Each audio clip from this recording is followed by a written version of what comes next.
Welcome to the HCI family of podcasts. We're your source for personal, professional, and organizational growth and development. We share our own original research, explore industry trends, and interview executives and thought leaders from across the globe. Join us for practitioner-oriented content around all things leadership, HR, talent management, organizational development, and change management. Maximize your personal and organizational potential with the HCI family of podcasts. Sunny Bonnell, welcome to the conversation today. Hey, happy to be here.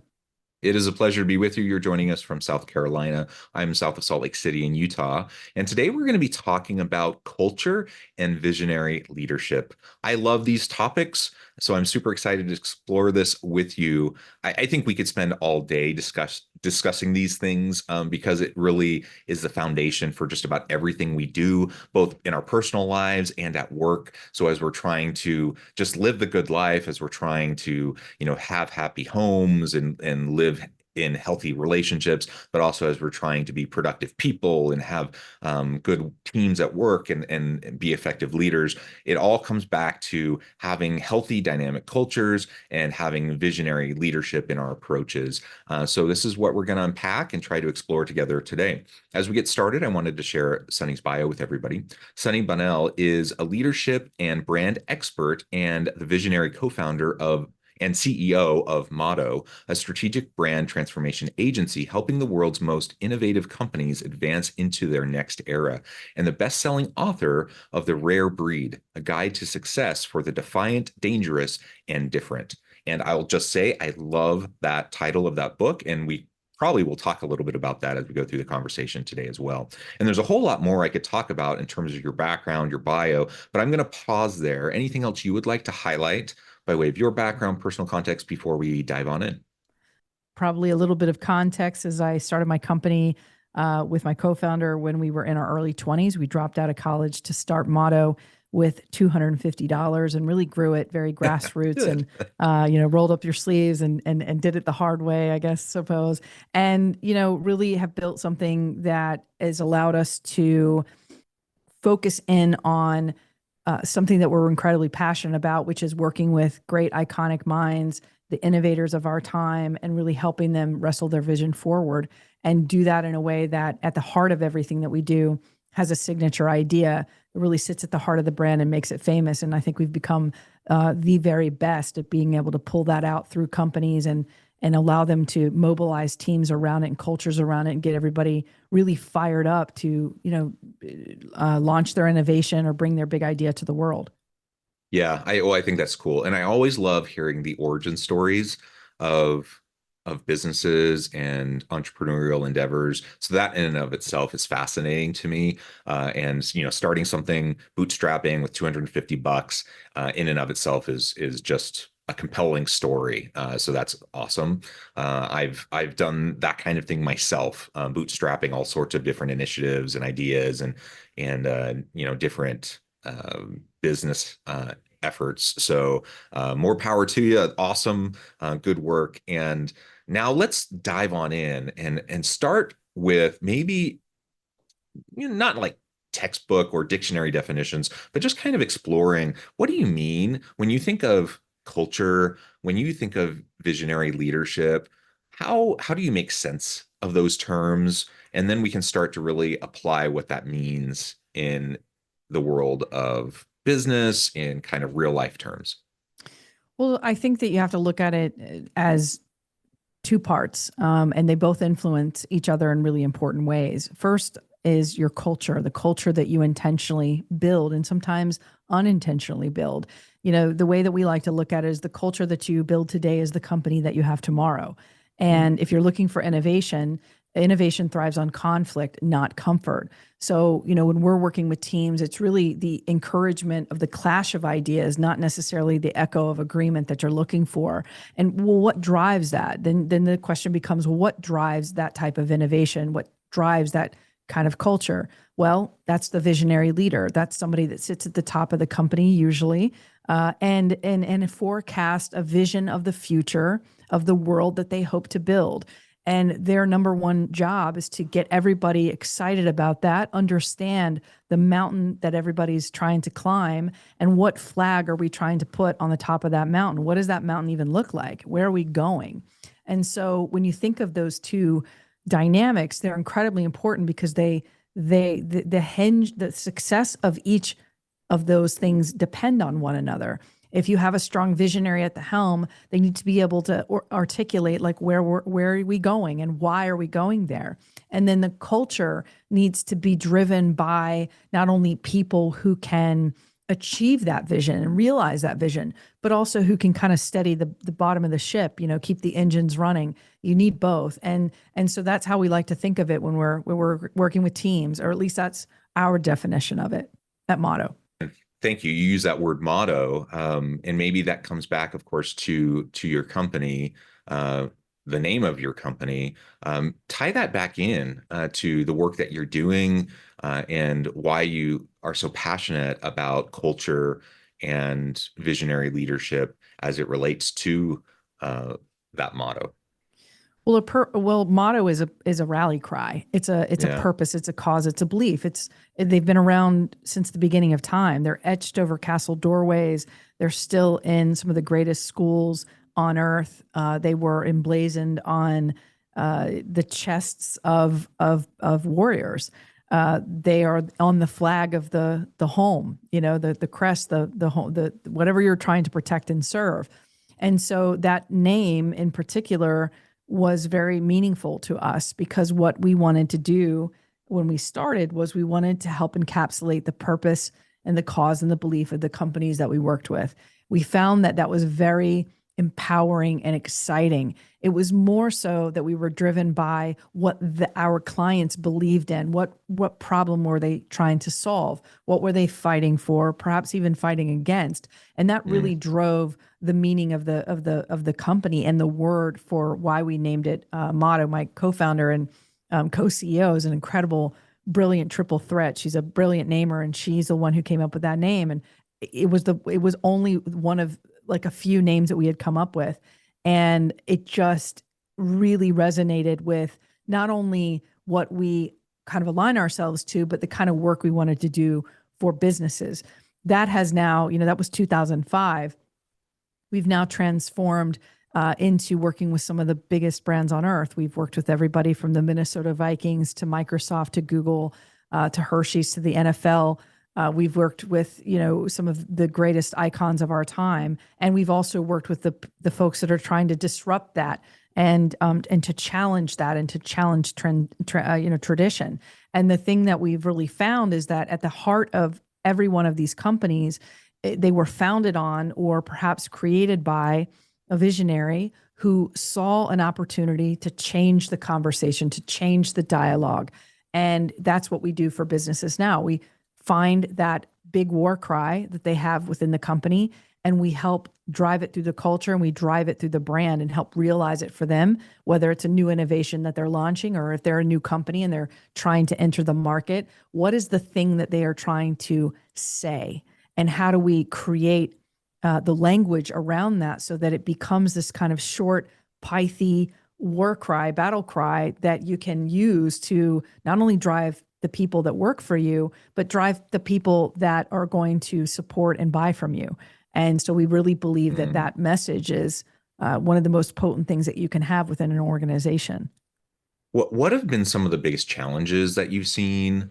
Maybe the biggest pitfalls, kind of roadblocks that people kind of fall into over and over again as they're trying to come up with their visionary motto? I think that the biggest challenge that they have is they are not willing or able to be as innovative as they hope that they will be. So for a lot of organizations, they have this sense of we need to be more innovative. We want to be more innovative. And you kind of examine the culture and you learn about who they are, and you find that there's not actually innovation at the DNA of their business. And so they're trying to be something that they're not. And I think that that's very inauthentic. And so we've been in companies of all shapes and sizes where that has been true on both spectrums, meaning we've worked with companies where like Virgin, where innovation and disruption is at the heart of everything they do. It stems from Richard Branson right down to the pillars of the company. And then you have other companies that we've worked with in the past that are very traditionally minded, traditionally set, and pulling them out of that is a feat. It is like turning a ship, completely around, and they don't have it in them. And so you can't, as a company, be able to do that unless the very fabric of who they are is actually built and wired that way. So, I think the biggest challenge is trying to be something that you're not. Being aspirational, that's important. I think Absolutely. so. Anytime you're being visionary, there's an element of being aspirational, shooting for the stars, right?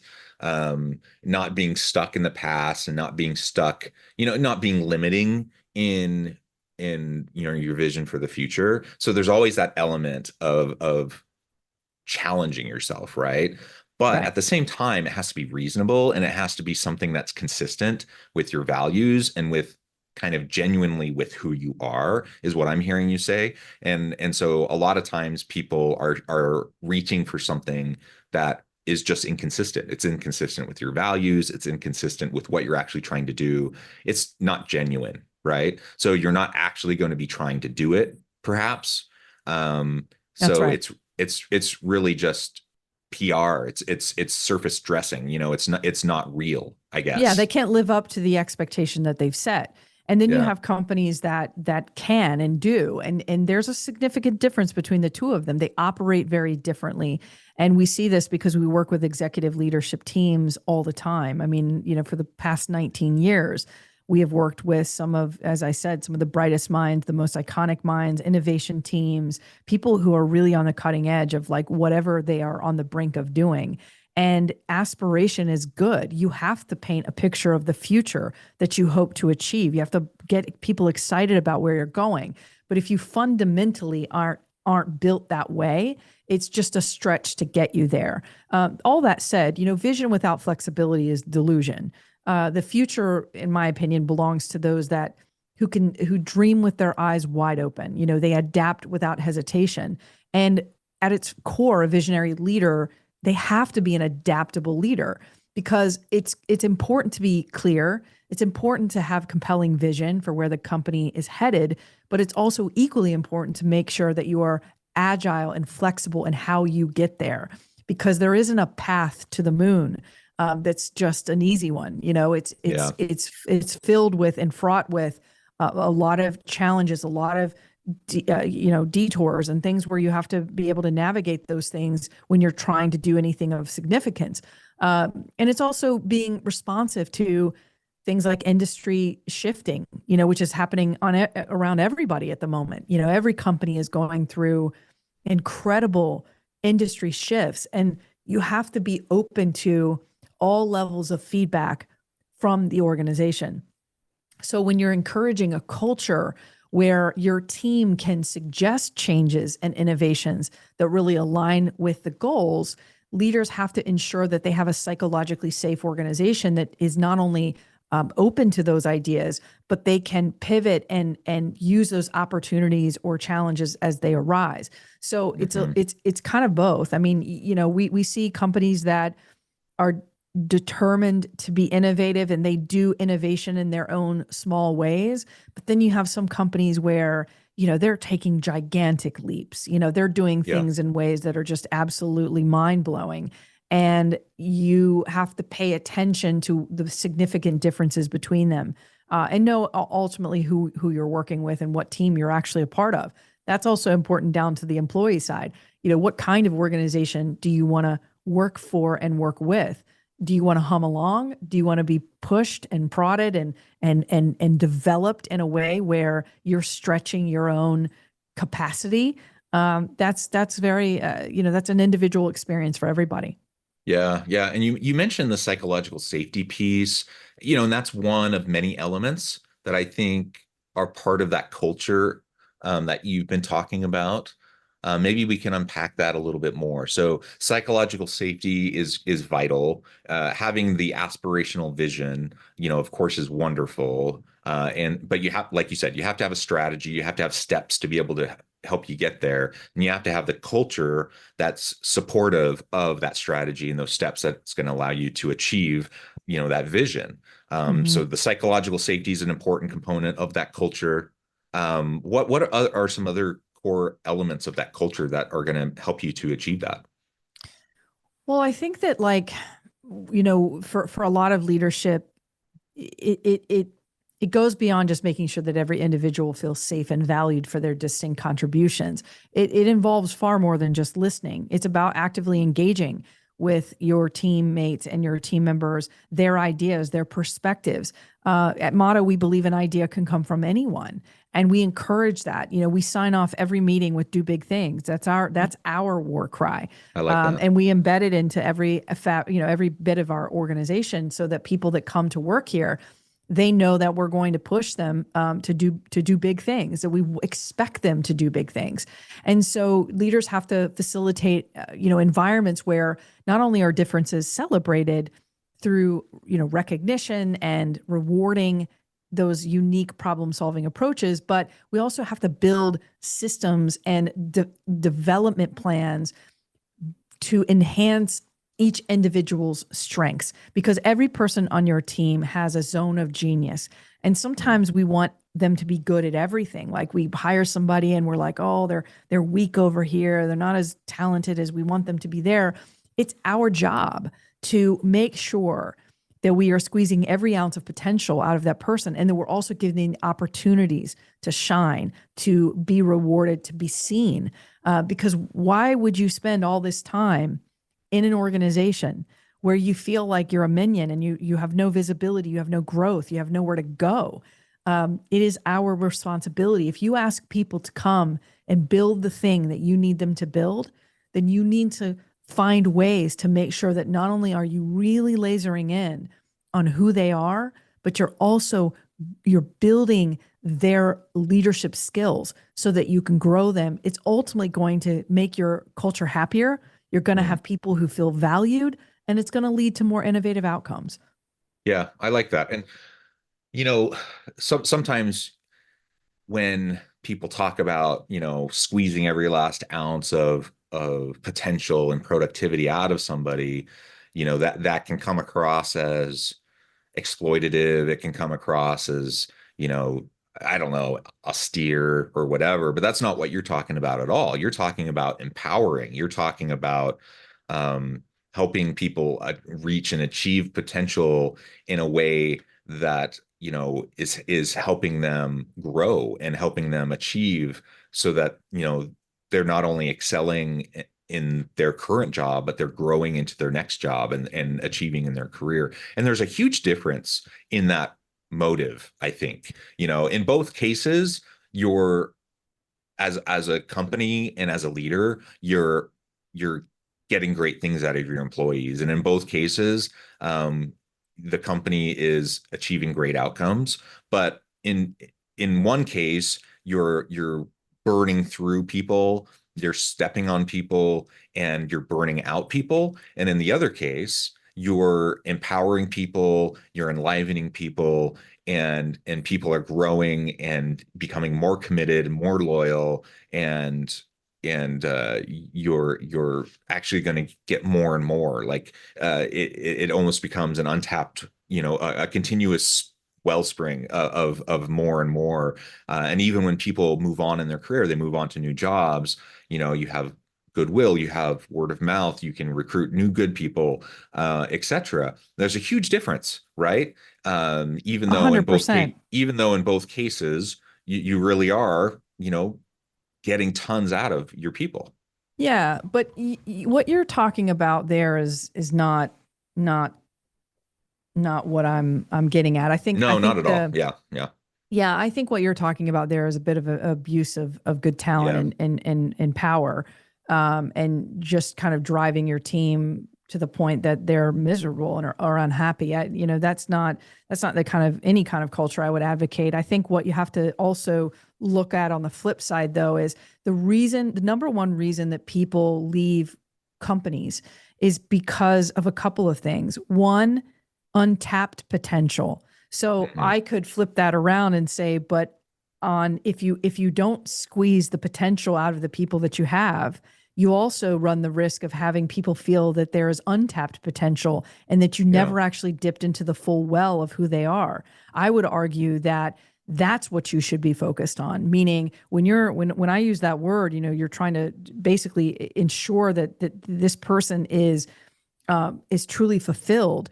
You have to dip down into the well of that individual and say, what are they capable of? And oftentimes, quite frankly, in even high performing cultures and innovative cultures, I would argue that there's more to give, and sometimes we don't even know our capacity. It sometimes requires others to be able to encourage it and bring it out of. I'll give you an example. I had someone that came and is still on our team to this day, has been on our team for a few years.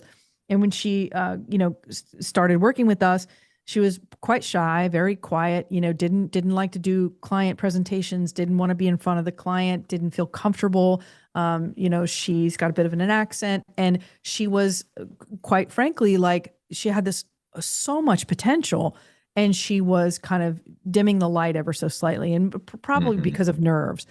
And I kept giving her opportunities within small settings where she could have little wins and continue to build that confidence. So we did it in the safety of our own environment where we said, hey, let's have you pitch to the team. Then she did that a bunch. And then we were like, okay, walk us through your ideas for this particular logo concept or identity concept. And she'd do a little bit of that. And now she's one of our top presenters. We've got her a coach. She's worked with an incredible, he's sort of an orator, but he teaches teams, people on teams, how to be better presenters and deliver their ideas more succinctly. And she's phenomenal now. And like, if I think back to, had she allowed herself to think in that way and been allowed to think that way, she never would have been able to grow to the potential that she has now. And so I like to think of any type, when you have anybody on your team, it's about how do you become a mentor and a coach? How do you realize their full potential? How do you really actually understand their zone of genius and give them opportunities where, in both small and really significant ways, that, even if they fail, they don't feel the risk of being cast out, being fired, being let go because they tried and they didn't do a good job. Of course, there's lines that can be blurred around all of that. Yeah. But I truly, truly believe that people leave because of bad leadership, and they leave because of untapped potential, and they feel the grass is greener on the other side because someone under their purview didn't recognize this person to their full attributes.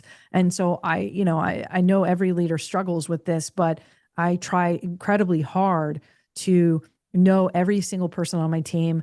I try to identify what within them is very unique and different and special. How do I give them opportunities to do things that they're not super comfortable with, but then can surprise themselves? And then how do you continue to mentor and coach that individual to lift them up to the very best that they can be every day and ultimately love their job? Because why do you want to work at a place you don't love? Yeah. I love that. And I love that distinction because I really do think there's a huge difference in the manipulative, abusive, exploitative approach and what you're describing. Huge difference. And employees know the difference. They know. They absolutely do. They absolutely do. And yeah, I mean, we've had teammates that, thought have, maybe they've decided that they wanted to go to try something new in a different field, and they've come back.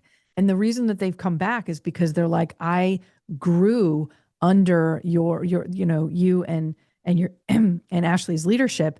You helped me grow. You mentored me. I miss the people. I want to be around the culture. I want to continue to be in an environment where I'm seen and felt and appreciated. And that goes so long in as far as building innovation and trying to get a team that will work very hard to do things that even surprise themselves, and working hard shouldn't be mixed up with, what you were talking about there. I think there's a lot of people. I work really hard. I think a lot of people on my team, and probably even your team, everybody works pretty hard, gives themselves and commits themselves. And I think you do that because you love what you do. You want to be the best at what you do. And you found a group of people that you feel like they're working shoulder to shoulder with you to do big things. And I think when you find that, it's very, very magical. But to your point, I think it's quite rare. Yeah, yeah, I completely agree. Well, I note the time. This has just been a fantastic conversation. We could go on and on and on, I think, all day. I love this topic, but I also know I need to let you go. So as we start to wrap up, I just wanted to give you a chance to share with the audience how they can connect with you, find out more about your work, your team, and then give us the final word on the topic for today. Sure, sure. So you can find me at linkedin.com/Sunny Bonnell. You can find our company motto at wearemotto.com, Instagram /wearemotto, also on LinkedIn at motto. And trying to think of anywhere else you can find us. Oh, you can get the book on Amazon. So Rare Breed, Guide to Success for the Defiant, Dangerous, and Different. If you're thinking about purpose and you're thinking about how to instill purpose within your organization and vision within your organization, something that I like to share with people is purpose. Think of purpose as the invisible leader in the room. It guides when no one is watching, and it inspires when everybody is doubting. And great leadership is articulating that compelling vision. It serves as that unifying force within your organization. And the vision or that purpose, it must resonate at every single level, top to bottom, because what you're trying to do is you're trying to turn everyday tasks into steps towards a much grander achievement. And the way that you do that is through people, and people support what they help build. So the more that you can involve them, the more that you can inspire them, the better kind of company you will have and the greater things that you will do. I love it. I love it. Thank you so much. This has just been a true pleasure. I encourage the audience to reach out, get connected, find out more about what Sunny can do for you. And as always, I hope everyone can stay healthy and safe, that you can find meaning and purpose at work each and every day. And I hope you all have a great week.